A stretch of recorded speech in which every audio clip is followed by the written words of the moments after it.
अस्सलाम वालेकुम। 10th class chapter number 12 जिसका नाम पॉलीमर्स है, इसका लेक्चर नंबर 6 आज हम स्टार्ट करेंगे। और इस चैप्टर का ये हमारे पास एक आखिरी टॉपिक है। और जिस तरह से जो पिछले लेक्चर आपने एक दो देखे वो भी थ्योरी बेस्ड थे, ये भी हमारे पास एक ऐसा टॉपिक है जो जस्ट थ्योरी है, इसमें कोई ज्यादा अंडरस्टैंडिंग नहीं है, कंसेप्ट नहीं है। जस्ट आपने इसको रीड करना है और इसमें मेन चीजें जो है वो याद रखनी है। अब बुक में काफी लेंथी है, इसको मैंने शॉर्ट तो काफी किया है। अगर आप ये कर लो तो मेरे ख्याल में बुक वाला वो थोड़ा सा मुश्किल है याद करना, ये याद करना थोड़ा सा आसान हो जाएगा। आज का जो हमारा टॉपिक है वो है environmental challenges caused by plastic, कि प्लास्टिक की वजह से इन्वायरमेंट पे क्या क्या असरात हैं वो आज हम स्टडी करेंगे। सबसे पहला इसमें 3 हेडिंग्स हम डिस्कस करेंगे। सबसे पहली है disposal of plastic in landfill site. अच्छा, लैंडफिल हम पिछले लेक्चर के अंदर भी डिस्कस कर चुके हैं। उस जगह को कहते हैं जहां पे सारा गार्बेज या कचरा वगैरह फेंका जाता है, उस जगह को लैंडफिल कहते हैं। तो जहां कचरा फेंका जाता है उस कचरे के अंदर, गार्बेज के अंदर जो प्लास्टिक होता है वो किस तरह से हम उसको जाया करते हैं, डिस्पोज करते हैं, खत्म करते हैं। तो सबसे पहले इसके बारे में कुछ 3 पॉइंट यहां हमने लिखे हुए हैं। Plastic occupy large space in landfills. जो लैंडफिल है, गार्बेज वाली जगह है, उसमें प्लास्टिक ठीक ठाक जगह को ऑक्युपाई करता है।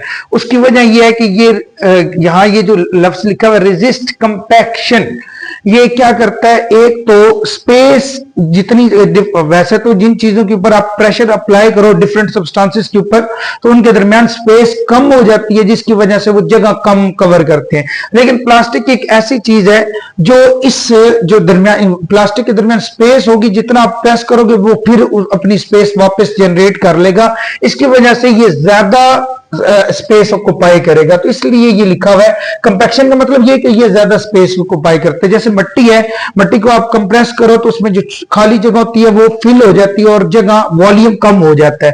लेकिन प्लास्टिक एक ऐसी चीज है जिसका वॉल्यूम आप इतना ज्यादा कम नहीं कर सकते। चलो कुछ तो कम हो जाता है प्रेस करने से, लेकिन बहुत ज्यादा ये कम नहीं होता। इसके दरमियान एम्प्टी स्पेस ज्यादा रहती है।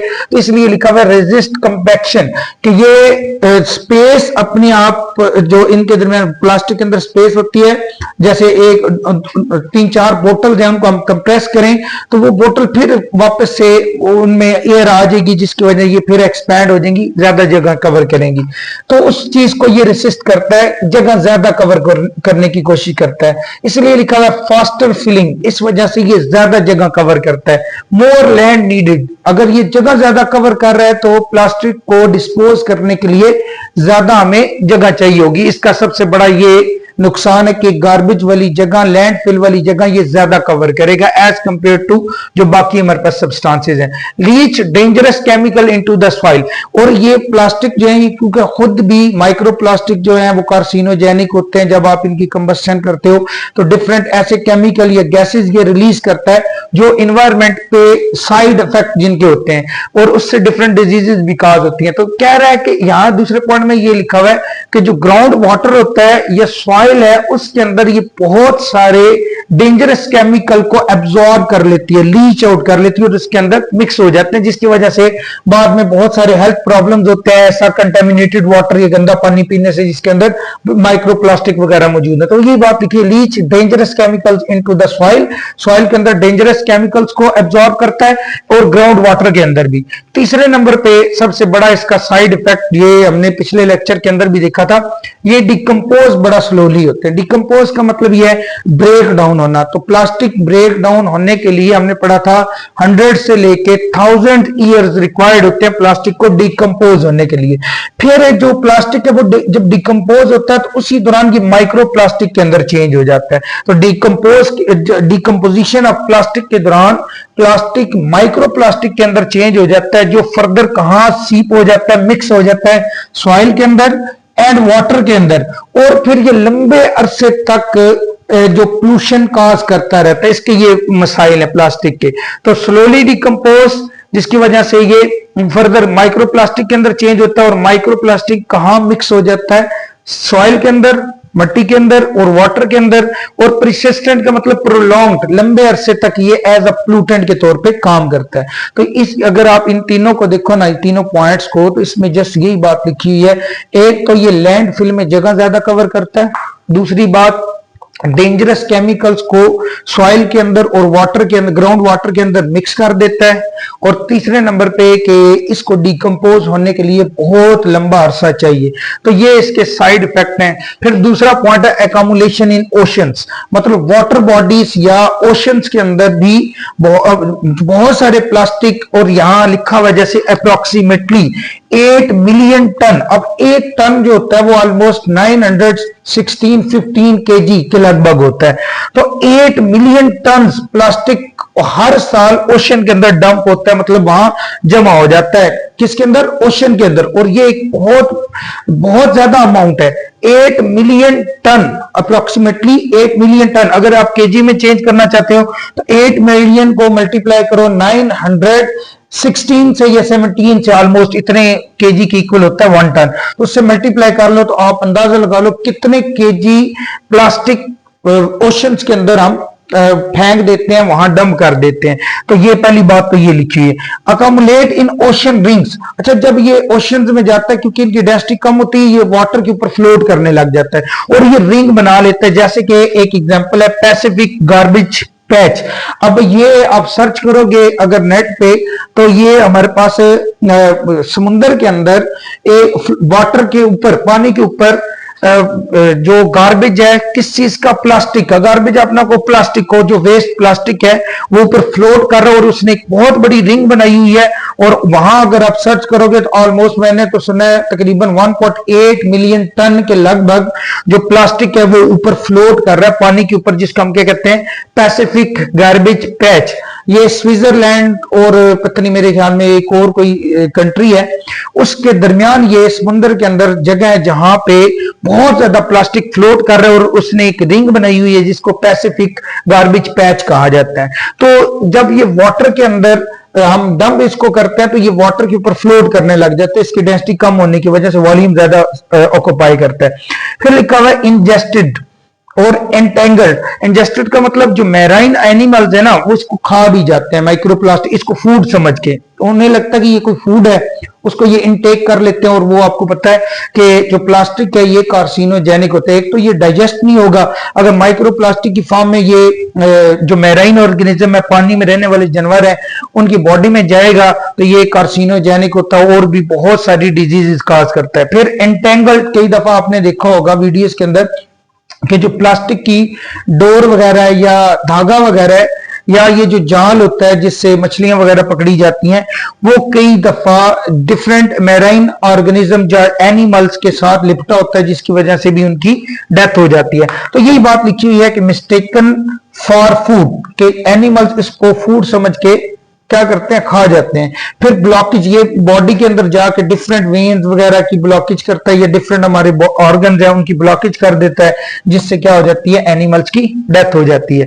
फिर माइक्रोप्लास्टिक एंटर फूड चेन, जो माइक्रोप्लास्टिक हैं वो फूड चेन के अंदर एंटर हो जाते हैं। फूड चेन का मतलब यह है कि फॉर एग्जाम्पल किसी जो माइक्रोप्लास्टिक है वो पानी के अंदर कंटेमिनेट हुए और वही पानी जो है वो प्लांट्स वगैरह ने इनटेक किया, तो माइक्रोप्लास्टिक उस चेन के थ्रू कहां जाएंगे? At the end human body में। क्योंकि जो प्लांट्स हैं, ऐसे प्लांट जो फॉर एग्जांपल वेजिटेबल्स हैं या फ्रूट्स हैं, उनके अंदर जाके मिक्स हो जाते हैं और वही अगर फूड हम इनटेक करें, वही फ्रूट्स या वेजिटेबल, तो वो कहां ट्रांसफर हो जाएगा?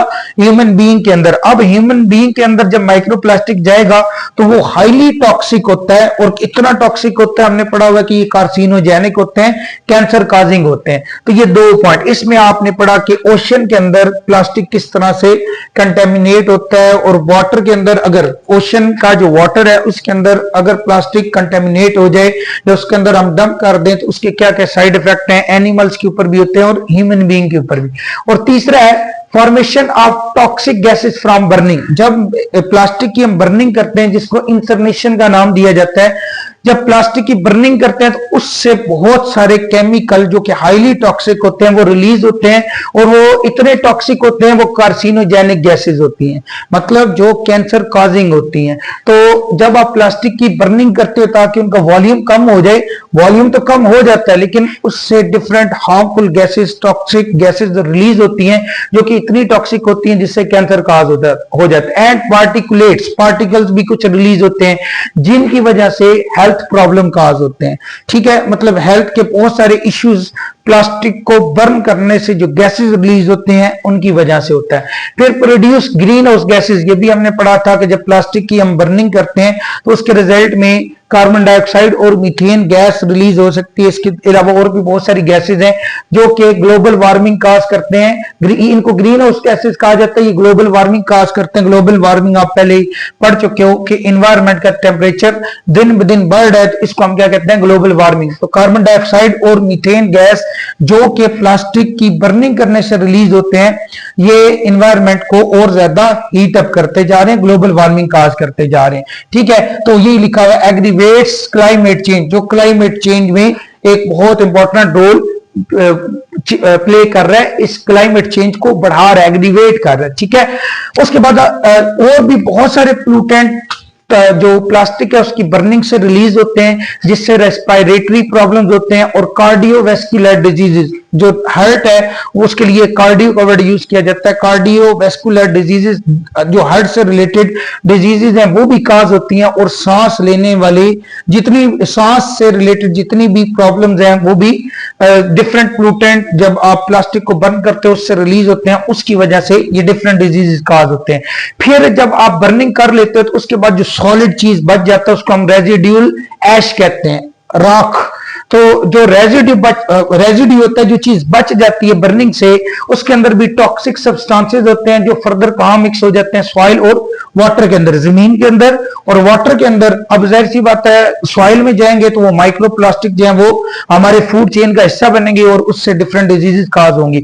वाटर के अंदर भी अगर ये मिक्स हो जाए तो वाटर भी कंटेमिनेटेड वाटर जिसमें माइक्रोप्लास्टिक हो तो वो अगर हम ड्रिंक करेंगे वो कार्सिनोजेनिक होगा। अब ये 3 साइड इफेक्ट थे प्लास्टिक के किस तरह से ये एनवायरनमेंट के ऊपर डिफरेंट साइड इफेक्ट काज करता है, और फिर इसका हल क्या है, सोल्यूशन क्या है इसका। तो सबसे पहले लिखा हुआ है कंप्रीहेंसिव वेस्ट मैनेजमेंट। वसी पैमाने पे आप जो वेस्ट है प्लास्टिक का उसको मैनेज करो, ठीक है, ताकि वो ज्यादा एनवायरनमेंट में ना जाए। उसको मैनेज इस तरह से करना जिस तरह से आजकल भी हमारे पास जो प्लास्टिक से बनी हुई चीजें हैं उसको यूज कर रहे हैं था उस ये डिफरेंट कंस्ट्रक्शन मटेरियल के अंदर, ताकि जो प्लास्टिक है उसका वेस्ट कम से कम हो और इसको मैनेज करके हम ये जो प्लास्टिक से डिफरेंट डिजीजेस काज होती हैं उनको हम कम कर सकें। ठीक है, फिर इंक्रीज रिसाइकलिंग एफर्ट्स, के हम प्लास्टिक को जितना ज्यादा रिसाइकिल कर सकते हैं। रिसाइकिल का मतलब ये होता है पुराने प्लास्टिक को यूज करके नया प्लास्टिक बनाना, ताकि उसको दोबारा यूज के काबिल बनाया जा सके। तो रिसाइकलिंग ज्यादा से ज्यादा की जाए, इससे भी प्लास्टिक जो वेस्ट है उसको हम कम कर सकते हैं। डेवलप सस्टेनेबल मटेरियल, के प्लास्टिक की बनी हुई चीजें इस तरह से बनाओ सस्टेनेबल होंगे, लंबे अरसे तक चलने वाली हो, ताकि उनका यूज कम से कम हो। जब ज्यादा अरसे तक चलेंगी इसका मतलब वो बार बार चेंज नहीं करनी पड़ेंगी, वो वेस्ट कम से कम होगा। जब वेस्ट कम होगा तो कम हमें प्लास्टिक बनाना पड़ेगा, और मतलब जब वो ज्यादा अरसे तक चलेंगी तो जाहिर सी बात है वो एक ही प्लास्टिक जिसको एक दफा बनाया गया वो लंबे अरसे तक चले, तो हमें बार बार प्लास्टिक खरीद के दोबारा से बार बार यूज करने की जरूरत नहीं पड़ेगी। तो ये 3 इसके लिखे में सॉल्यूशन कि किस तरह से आप प्लास्टिक से बनने वाले जो पोल्यूटेंट्स हैं उनको आप कम कर सकते हो। डिफरेंट पोल्यूटेंट्स के बारे में हमने यहाँ स्टडी किया, और ये चैप्टर इसमें मैंने आपको पहले भी बताया कि हमारे जो लेक्चर नंबर 1 मेरे ख्याल से है जिसमें हमने एडिशन पॉलीमराइजेशन पढ़ा, ये पॉलीमर्स पढ़ा। फिर उसके बाद मैंने कंडेंसेशन पॉलीमर्स लेक्चर नंबर 2, मेरे ख्याल से आप इसको चेक कर लेना, चैप्टर नंबर 12 है। और लेक्चर नंबर 1 और 2 ये सबसे ज्यादा मेरे ख्याल में इस चैप्टर में से इंपॉर्टेंट है। बाकी यूजेस और इसके साइड इफेक्ट भी आप थोड़े से अगर कर लो तो ये चैप्टर आपका कंप्लीट हो जाता है।